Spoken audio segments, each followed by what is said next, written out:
어제가 대서였다고 하죠. 그래서 여름 중에 가장 더운 날이었다고 합니다. 염소의 뼈도 녹일 정도로, 뿔도 녹일 정도로 이제 너무 덥다고 해서 대서라고 부르는데, 무더위에 건강 조심하시고 오늘도 참 더운 날씨 속에서 이렇게 주님의 전에 찾아오신 성도님들에게 아주 시원한 하나님의 은혜로 함께 하시기를 간절히 소망합니다. 가장 빛나는 보석들이 종종 가장 어두운 곳에서 발견되곤 합니다. 제아의 고수와 같은 사람들이 그런 사람들이죠. 우리가 잘 아는 대로 삼국지에 보면 유비가 제갈량을 등용하기 위해서 삼고초려를 합니다. 유비가 제갈량의 초가집을 3번 찾아갔다라는 것이죠. 제갈량은 중국 후난성 시양양 근처인 남양에 있는 융중이라는 이름도 없는 그런 마을에 살았다고 합니다. 실제로 그것은 산골 마을이었고, 제갈량은 관직에 관심이 없어서 그저 시골에서 학문을 연구하면서 그렇게 보내고 있었던 사람입니다. 하지만 유비는 위나라와 오나라와 맞서기 위해서 제갈량이 필요했고, 그렇게 시골에서 빛나고 있었던 제갈량을 결국 등용하는 데 성공하게 됩니다. 오늘 우리가 읽은 말씀을 보면 이 믿음이 자랄 수 없는 곳에서 누구보다 믿음이 좋았던, 믿음이 빛났던 여인이 한 명 나오는데, 바로 오늘 말씀에 나오는 이름 없는 그 가나안 여인입니다. 예수께서 바리새인들과 서기관들의 논쟁을 벌인 후에 가버나움에서 두로 지방으로 이동하십니다. 지도를 하나 보시면 가버나움은 두로까지 약 60km에서 한 70km 정도 떨어져 있습니다. 그리고 시돈까지는 85km에서 95km에서 100km까지도 떨어져 있는 거리입니다. 이 지역은 유대 지역이 아니라 가나안 지역입니다. 그래서 이방인들이 사는 지역이죠. 그래서 주로 갈릴리와 유대 지역에서 활동하셨던 예수님께서 두로 지방까지 한 2, 3일에 걸쳐서 올라가신 일은 아주 드문 일입니다. 그래서 오늘 말씀에는 나와 있지 않지만 마가복음에 보면 7장 24절에 예수께서 일어나사 거기를 떠나 두로 지방으로 가서 한 집에 들어가 아무도 모르게 하시려 하나 숨길 수 없더라 라고 말씀하고 있습니다. 예수님께서는 두로 지방의 한 집으로 들어가십니다. 그곳에서 조용히 쉬고자 하셨지만 결국은 예수님의 행적이 알려지게 되고 가나안 여인이 찾아옵니다. 마가복음에서는 헬라인이요 수로보니게의 족속이다 라고 밝히고 있습니다. 이는 예수님이 그를 상대하지 않아도 될 3가지 이유를 갖추고 있습니다. 첫 번째로는 헬라인이었다라는 겁니다. 헬라인이라는 것은 헬라 문화권에 살아가는 이방인들입니다. 유대인은 이방인을 별로 좋아하지 않고 부정하게 여기고 그를 무시하면서 살아갔기 때문에 예수님이 자녀의 떡을 자녀에게 주지 개에게 주는 것이 마땅하지 않다고 하는 것은 이 유대인의 입장에서는 아주 당연한 사고였습니다. 또한 두 번째로 그가 수로보니게 족속이었다고 하는데, 이 시돈과 두로 지방의 출신을 수로보니게 족속이 그 지역에 살고 있었습니다. 그들은 로마 제국에 속해 있어서 문화적 신앙적으로 유대인들과 전혀 맞지 않는 그런 사고를 가진 사람들입니다. 마지막 3번째로 이가 여성이었다라는 겁니다. 유대 전통에서 성별 간의 그 접촉은 불결함을 유발할 수 있다고 여겼습니다. 심지어 길에서 자기 아내와 대화를 섞는 것도 경건하지 못한 것으로 여길 정도였습니다. 그래서 여인들은 얼굴을 다 감싸고 꼭 필요한 일이 있을 때만 외출하게 됩니다. 이런 문화 속에서 이방 여자가 예수님께 와서 아무리 하소연한다 하여도 예수님이 무시하고 또 아무런 대꾸를 하지 않아도 누구도 이상하게 보지 않는 시대였다라는 겁니다. 하지만 이 여인은 끝까지 포기하지 않았고 결국 주님으로부터 큰 칭찬을 받습니다. 마태복음 오늘 본문 28절에 보시면 이에 예수께서 대답하여 이르시되 여자여 내 믿음이 크도다 내 소원대로 되리라 라고 말씀합니다. 여자에게 향해서 내 믿음이 크다, 이방인 여자를 향해서 이렇게 말씀합니다. 예수님께서 믿음이 크다라고 말씀하신 경우는 많지 않습니다. 우리가 지난주에 살펴보았지만 혈루증 여인에게 따라 내 믿음이 너를 구원하였다라고 말을 하였습니다. 백부장에게도 이스라엘 중 아무에게도 이만한 믿음을 보지 못하였다라고 말씀합니다. 이외에도 여리고 맹인, 또 예수님 발에 향유를 부은 여인, 또 중풍병자의 4명의 친구들을 향해서 그들의 믿음을 칭찬하셨고 또 그들의 믿음을 보시고 병을 고쳐주셨습니다. 즉 예수님께서는 이 가나안 여인을 만나기 위해서 가버나움에서 이렇게 먼 곳인 두로까지 오셨고 결국 그의 믿음을 제자들에게 보여주시고 또 그의 딸을 치료해 주시는 은혜를 주셨습니다. 그러니까 주님은 아무리 이방 지역이고 먼 지역에 있다 할지라도 진흙탕과 같이 복음이 절대 전해질 수 없는 그곳이라 할지라도 빛나는 믿음을 가진 사람을 주목하여 보고 계셨고 또 그의 기도대로 응답해 주시는 것을 보게 됩니다. 그래서 오늘 우리가 가나안 여인의 믿음을 살펴보면서 저 우리 성도님들도 주님 보시기에 빛나는 믿음, 늘 주목하시는 믿음의 사람들이 될 수 있기를 간절히 소망합니다. 먼저 이 여인이 보여준 믿음을 몇 가지로 정리할 수가 있습니다. 첫 번째로는 무응답에도 변하지 않는 믿음을 가지고 있었다는 겁니다. 오늘 본문 22절에 보시면 가나안 여자 하나가 그 지경에서 나와서 소리질러 이르되 주 다윗의 자손이여 나를 불쌍히 여기소서 내 딸이 흉악하게 귀신 들렸나이다 라고 말씀하고 있습니다. 주 다윗의 자손이여 나를 불쌍히 여기소서 내 딸이 흉악하게 귀신 들렸습니다. 주님 앞에 나아 간구하는데 그렇게 간절하게 애원하는 그 여인의 모습을 보면서 주님의 반응은 우리가 그동안 알고 있었던 그런 모습이 아닙니다. 23절에 예수는 한 말씀도 대답하지 아니하셨다라고 말씀하고 있습니다. 예수님은 객과 고아와 가부 또 세리와 친구가 되어주셨습니다. 그들의 집에 들어가서 함께 식사하시고 그들의 억울함을 풀어주시고 그들의 모든 병든 것들을 질병에서 노임받게 하셨습니다.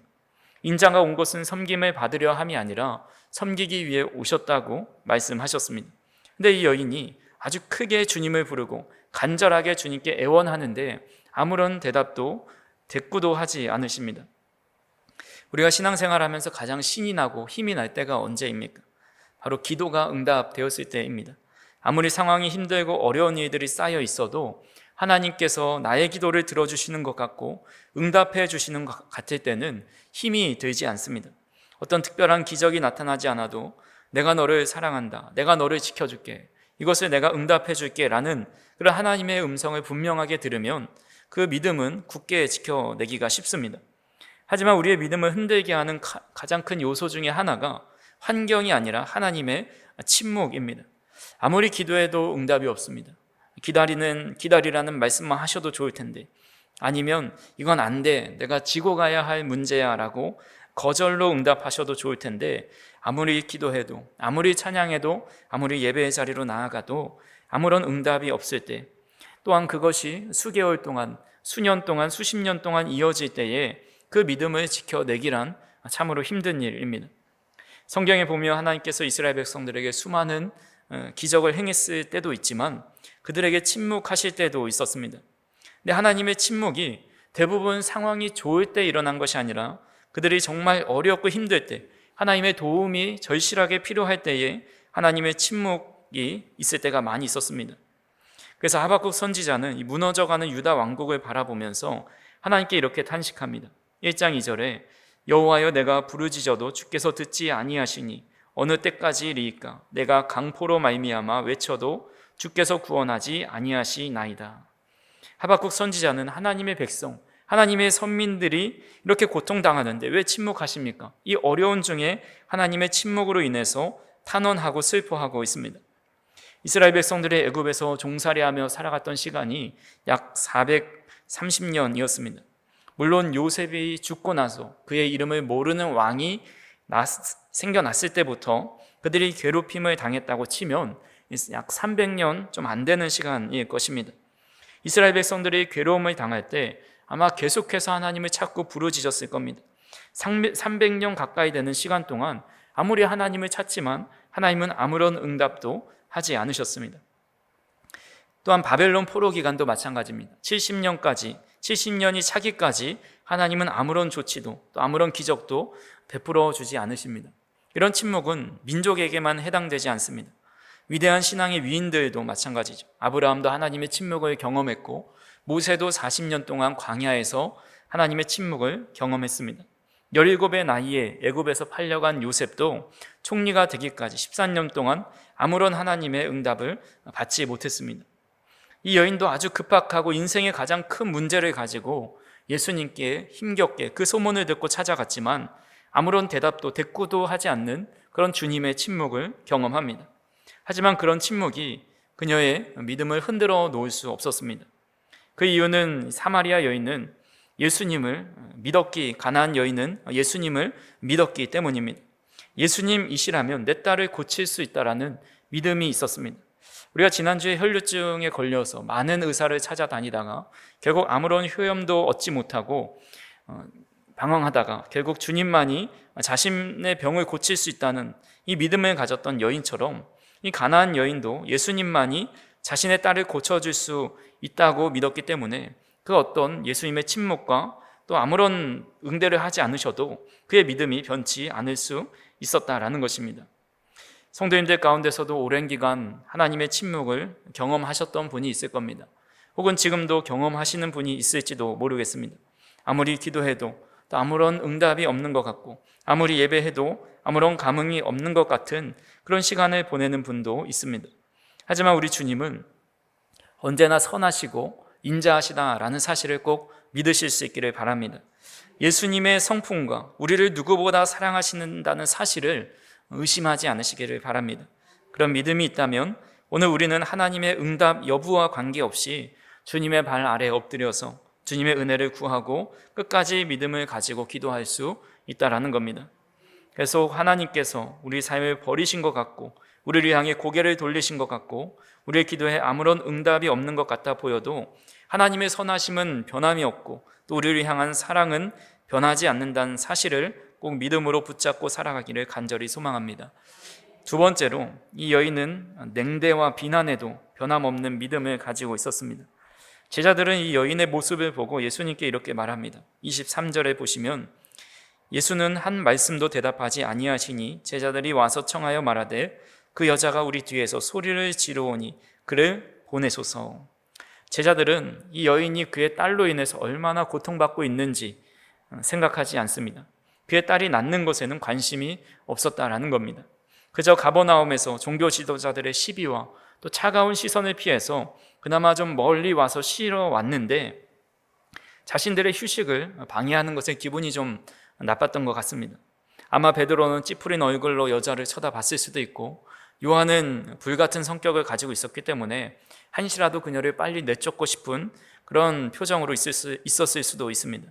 또 다른 제자들은 어디 여자가 뻔뻔하게 유대 남자에게 먼저 와서 말을 거냐 이렇게 생각했을 수도 있습니다. 제자들의 차갑고 무정한 말과 또 불친절한 이 행동에도 불구하고 이 여자는 주님께 간구하는 것을 중단하지 않습니다. 25절에 보니까 여자가 와서 예수께 절하여 이르되 주여 저를 도우소서라고 끝까지 주님께 매달립니다. 그러자 26절에 주님은 더 모욕적인 말씀을 하시죠. 대답하여 이르시되 자녀의 떡을 취하여 개들에게 던짐이 마땅하지 아니하니라. 예수님께서 어떻게 이렇게 차갑고 냉대하실 수 있는지 제자들보다 한술 더 떠서 말씀합니다. 하지만 사람들의 차가운 시선, 제자들의 비난, 또 무관심, 냉대, 예수님의 이런 모욕적인 말들, 그 어떤 것도 그녀의 믿음을 꺾어놓지 못했다라는 겁니다. 그저 그녀는 주여 옳습니다. 개들도 제 주인의 상에서 떨어지는 부스러기를 먹습니다 고백하면서 제자들의 비난과 주님의 배척에도 끝까지 믿음을 가지고 주님께 간구하고 있습니다. 성경에 비슷한 여인이 있습니다. 사무엘상 1장에 나오는 한나이죠. 한나는 자식이 없어서 고통받았습니다.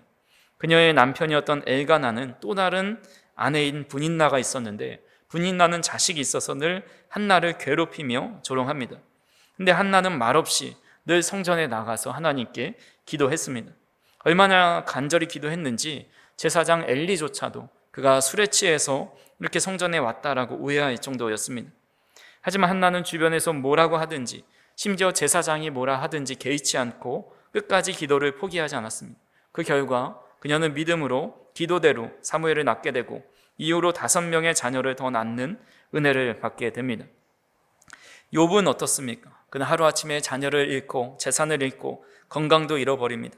그에게 가장 힘들었던 것은 그의 그런 상황이 아니었습니다. 가장 힘들었던 것은 친구들의 말이었습니다. 그들은 욥을 위로하러 왔지만 그의 믿음과 신앙을 비난합니다. 내가 죄가 있어서 그런 거야. 하나님은 결코 의인을 벌하지 않으시는데 내가 이렇게 큰 재앙을 만난 것은 결국 인과응보에 따른 것이다 라고 비난합니다. 욥은 그런 고통 가운데 있었지만 친구들의 비난과 판단을 그대로 받아들이진 않습니다. 욥이 13장 4절과 15절에 이렇게 말합니다. 같이 한번 읽어보겠습니다. 너희는 거짓말을 지어내는 자요 다 쓸모없는 의원이니라. 그가 나를 죽이시리니 내가 희망이 없노라. 그러나 그의 앞에서 내 행위를 아뢰리라. 너희는 거짓말을 지어내는 자, 다 쓸모없는 의원이다. 너희들이 하는 말은 나에게 아무런 영향을 주지 못한다. 나에겐 희망이 없지만 그래도 나는 내 행위를 주님 앞에 계속해서 아뢰고 기도하기를 포기하지 않겠다고 욥은 고백하고 있는 것입니다. 우리도 믿음으로 살아가면서 주변으로부터 조롱과 비난을 받을 때가 있습니다. 세상으로부터 그런 비난을 받고 또 조롱과 험담을 받는 것은 참 이해하고 참을 수 있지만 가장 가까운 가족으로부터 혹은 믿음의 가족 공동체로부터 비난을 받을 때가 있습니다. 교인들이 교회를 떠나는 이유를 조사해 보니까 1위가 관계성이 깨졌을 때이고 2위는 교인들의 무관심 때문이라고 합니다. 모두 인간 관계로 인한 시험이 들어서 대부분 많은 사람들이 교회를 떠나게 됩니다. 나름 열심히 하려고 하는데 비난을 받을 때가 있는 거죠. 나는 간절함이 있어서 한 행동이 다른 사람이 볼 때는 유난스럽게 여겨지고 또 그것이 구설수에 오를 때가 있습니다. 심지어는 목회자의 말과 또 행동으로 상처를 받을 때도 있습니다. 하지만 그런 것이 우리의 믿음을 무너뜨리게 내버려 두어서는 안 된다라는 것입니다. 우리는 누가 뭐라 해도 또 누가 어떻게 생각한다 할지라도 하나님만 바라보며 사는 사람들입니다. 우리가 주님의 능력을 구하고 또 주님과 교제하기 위해 기도하는 것이지 사람의 판단을 받기 위해 하는 것이 아닙니다.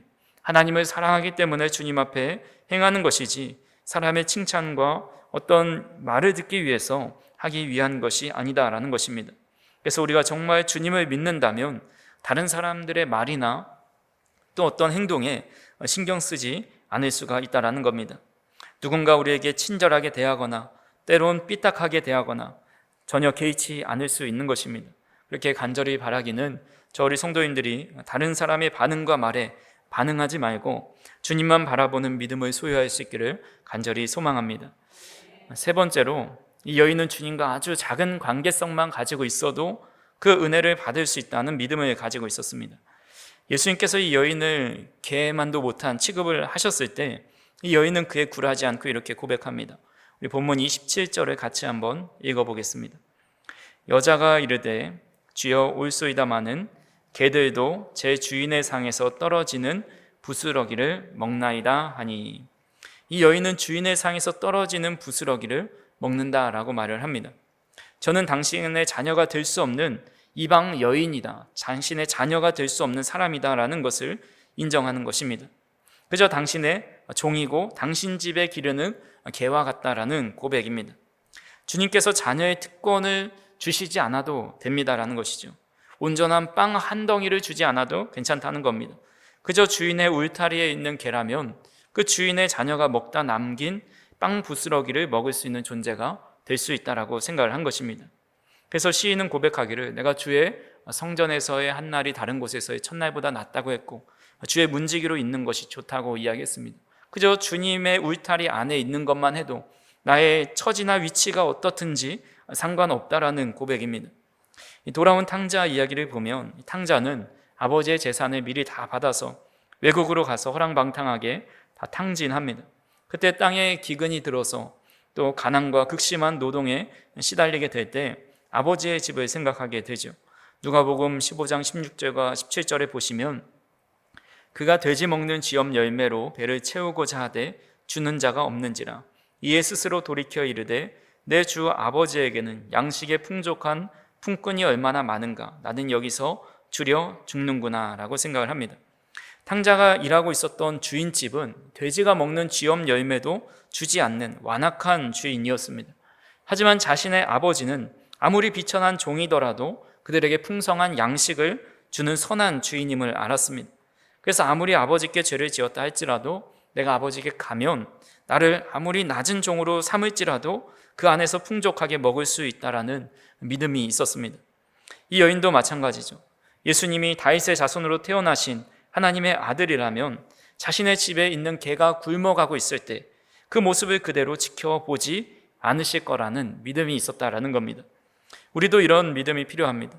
아무리 큰 죄를 지은 사람이다 할지라도 그를 위해 목숨을 내어주신 분이 바로 우리 주님이십니다. 주님께서 내 원수를 사랑하라 하신 말씀은 그저 이렇게 했으면 좋겠다라고 하신 것이 아니라 직접 원수를 사랑하셨기 때문에 주님께서 제자들에게 그렇게 말씀하신 것입니다. 형제의 잘못을 7번씩 70번까지로 용서하라는 것은 이상적인 말씀이 아니라 주님께서 그렇게 직접 용서하시기 때문에 그렇게 하라고 말씀하신 것입니다.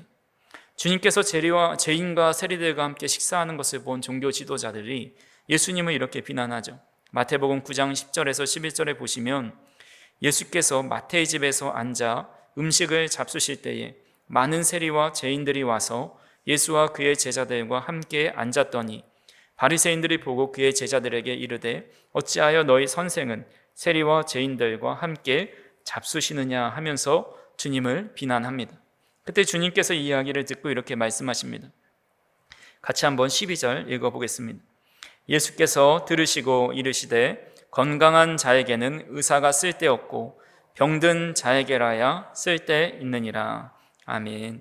예수님께서는 유대인들 뿐만 아니라 혹 말 잘 듣는 사람뿐만 아니라 하나님 나라에 필요한 사람에게만 은혜를 베풀기 위해 이 땅에 오신 것이 아니라 쓸데없고 병든 자를 위해 이 땅에 오셨다라고 말씀합니다. 그렇게 우리는 아무리 허물이 많고 개와 같이 비천한 상태라 할지라도 그 주님의 울타리 안에 있는 개라고 한다면 하나님의 은혜를 받을 수 있는 존재가 될 수 있다라는 것입니다. 그래서 이 여인은 주인의 집에 있는 주인 집 울타리에 있는 개라도 좋으니 저는 그 주님께 끝까지 믿음 흔들리지 않고 간구하겠다, 그것을 주실 것을 믿고 간구하고 있다라는 겁니다. 우리도 주님과 8촌이든 10촌이든 관계가 조금이라도 있다면 하나님께서 우리에게 한없는 하나님의 은혜를 베풀어 주시는 분이십니다.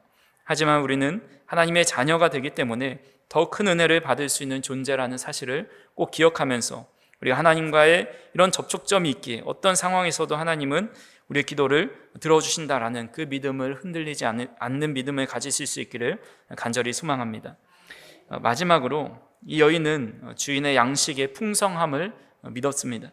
27절에서 이 여인의 고백을 좀 더 풀어보면 이렇게 해석할 수가 있습니다. 자녀들이 먹을 떡이 부족할까 봐 제가 떡을 먹어서는 안 된다고 말씀하신다면 주님의 말씀에는 설득력이 없습니다. 왜냐하면 자녀들이 먹는 동안에 개들이 부스러기를 먹어도 배부를 만큼 주인에게는 양식이 풍족하기 때문입니다. 혹 떡을 떼어준다 하여도 자녀들이 먹을 양식은 풍족하기 때문입니다 라고 해석을 할 수가 있는 것입니다.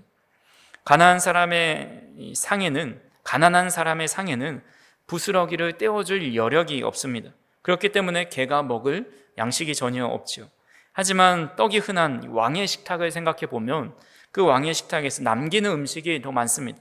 그 땅에 떨어지는 부스러기만 먹어도 이 배부르게 개들이 먹을 만큼 이 주인의 양식이 아주 풍족하고 풍성하다라는 것을 이 여인은 알고 있었다라는 것입니다. 그래서 이 여인은 주님, 당신의 자녀들에게 떡을 빼앗아 주지 않으셔도 됩니다. 그저 주님의 넘치는 사랑과 자비는 주님의 자녀들에게 다 주고도 넘쳐 흘러서 남은 그 부스러기라도 내가 받을 수 있다면 그것으로도 나는 충분합니다라고 말하고 있는 것입니다. 하나님께서 베풀어 주신 은혜와 사랑은 측량할 수가 없습니다. 사도 바울은 에베소 교회 성도들에게 모든 것을 초월한 하나님의 사랑을 알기 원한다라고 말씀합니다.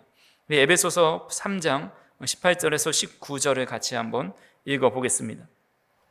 능히 모든 성도와 함께 지식에 넘치는 그리스도의 사랑을 알고 그 너비와 길이와 높이와 깊이가 어떠함을 깨달아 하나님의 모든 충만하신 것으로 너희에게 충만하게 하시기를 구하노라. 아멘.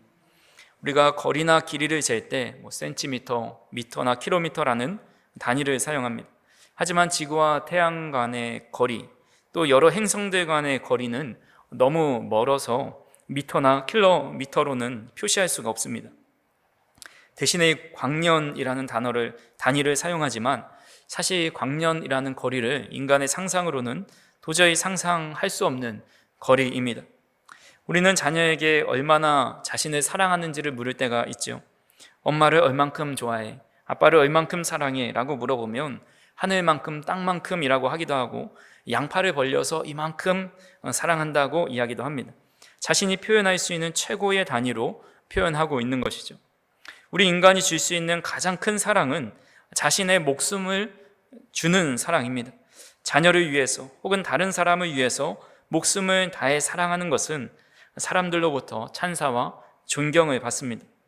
하지만 하나님이 우리에게 주신 사랑과 은혜는 같은 사람의 목숨을 바치는 그런 사랑과는 비교할 수 없는 큰 사랑입니다. 그 너비와 길이와 높이와 깊이를 다 측량할 수가 없습니다. 인간의 지혜와 측량법으로는 가늠할 수 없는 하나님의 사랑과 은혜입니다. 그렇게 우리는 주님으로부터 오는 아주 작은 부스러기 같은 은혜만 받아도 사실 우리의 삶이 뒤집어지고 우리의 삶이 주님의 그 은혜로 말미암아 풍성한 삶을 누릴 수 있다라는 사실을 꼭 믿어야 합니다. 그래서 이런 여인의 믿음을 보시고 예수님은 칭찬하지 않으실 수가 없는 겁니다. 이 여인은 예수님이 응답하지 않는 무응답 속에서도 믿음이 흔들리지 않았습니다. 비난의 말이 들려와도 믿음이 흔들리지 않았습니다. 여인은 주님이 주인이시라면 반드시 은혜 주실 것이라는 것을 믿었고 이 빵 부스러기 같은 은혜만으로도 자신은 풍성하게 하나님의 은혜를 누릴 수 있다라는 믿음이 있었다라는 겁니다. 한마디로 이 여인의 믿음은 인간의 관점에서 바라보는 믿음이 아니라 그리스도의 관점, 주님의 관점에서 바라보는 믿음을 가지고 있었습니다. 우리가 다 적용하고 상상할 수는 없겠지만 만약에 우리가 주님의 입장이 된다고 한번 생각해 보시기 바랍니다. 이 여인의 간구를 외면할 수 있겠습니까? 끝까지 모른 채 할 수 있겠습니까? 그럴 수 없다라는 겁니다. 주님은 우리 모두를 너무나도 사랑하시기 때문에 우리의 간구를 끝까지 외면치 않으시고 하나님의 능력을 아끼지 않으십니다. 빵 부스러기가 아니라 가장 좋은 것으로 내어주시는 분이 바로 우리 주님이라는 사실을 믿고 한결같은 믿음을 가지고 주님을 바라볼 수 있는 저와 우리 성도님들이 되기를 간절히 소망합니다. 그래서 그런 믿음을 가지고 살아가면서 주님께서 이 여인에게 칭찬하셨던 대로 우리도 그 칭찬을 들을 수 있기를 간절히 소망합니다.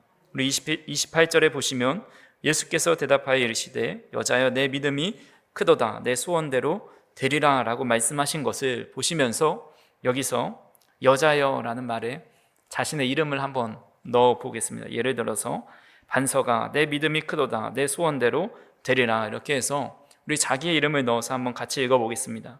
시작. 반서가 자기 이름을 잊어버리셨나요? 자신의 이름을 넣고 땡땡아 내 믿음이 크도다 내 소원대로 되리라 한번 힘차게 이야기해 보겠습니다. 시작.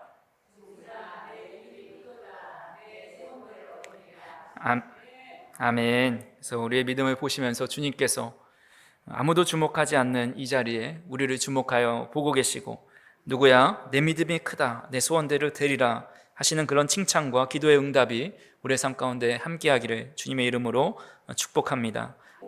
사랑과 은혜가 풍성하신 하나님 아버지, 아무도 주목하지 않는 우리의 삶을 우리를 주목하여 주시고 또 빛나는 믿음이라 또 내 믿음이 크다라고 말씀하신 그 하나님의 은혜에 참으로 감사를 드립니다.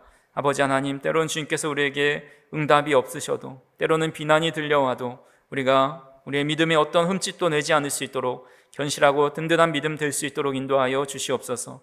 우리가 주님 안에 속한 자에게 하나님께서 우리를 먹이시고 입히시고 하나님의 크신 은혜를 베풀어 주신다라는 사실을 늘 믿으며 나아갈 수 있도록 인도하여 주시옵소서. 그리하여 늘 견실하고 흔들리지 않는 믿음 가지고 또 무너지지 않는 믿음 가지고 하나님 앞에 내 믿음이 크다 내 소원대로 될지라는 그런 은혜의 말씀을 들으며 살아갈 수 있도록 인도하여 주시옵소서. 한 주 동안 또 나머지 한 주를 살아갈 때에 하나님께서 우리를 눈동자와 같이 지켜 보호하여 주시고 우리의 믿음을 흔들고 넘어뜨리는 것들로부터 우리를 지켜주시고 늘 주님 바라보는 믿음 가지고 살아갈 수 있도록 인도하여 주시옵소서. 사랑하는 성도님들 어디에서 무엇을 하든지 늘 주님께서 지켜주시고 견실한 믿음 가지고 흔들리지 않는 믿음으로 주님 앞에 늘 은혜를 간구하며 또 기도하는 삶을 살아갈 수 있도록 인도하여 주시옵소서. 예수님의 이름으로 기도하옵나이다. 아멘.